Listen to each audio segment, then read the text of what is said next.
Welcome back. Thank you for watching on MP Tech Guide YouTube channel.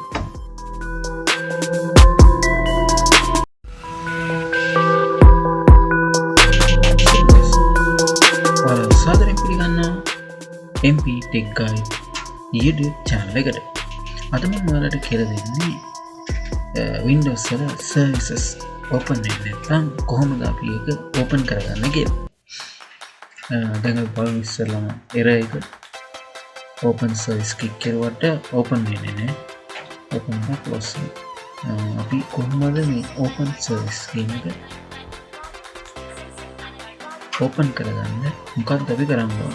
ඉස්සෙල්ලා අපි ගියා search කරනවා cmd කියලා ගහලා ඒක run administrator වලින් run කරගන්න ඕන.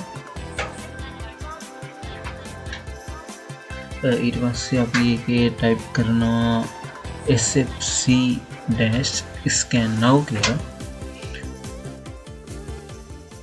ඊට පස්සේ PC එකේ scan එකක් වෙනවා මොනවද කියන ප්‍රශ්න කියලා.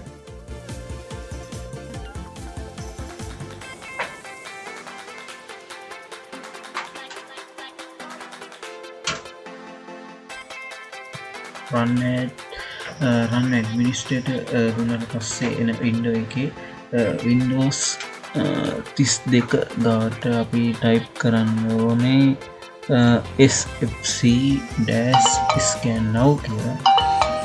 එතකොට system එකේ scan එකක් වෙනවා. මේක 100% complete වෙන්න ඕනේ.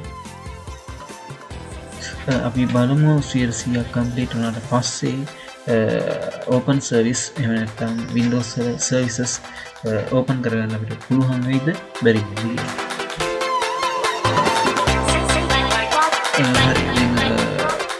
scan එක 100% complete වුණා. ඊට පස්සේ අපිට exit කියලා type කරුවාට පස්සේ command prompt එක cmd එක close වෙනවා. cmd එක close වුණාට පස්සේ අපේ PC එක restart කරන්න ඕන.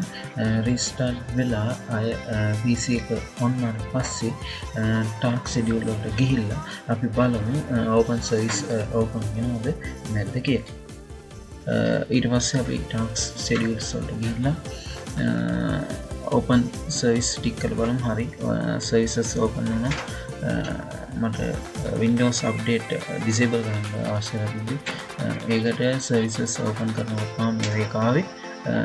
ඒ error එක fix කරගන්න කොහොමද කියලා ඔයාලා දැක්කා. මේ වීඩියෝ එක හොඳයි නම් like කරන්න, share කරන්න. next video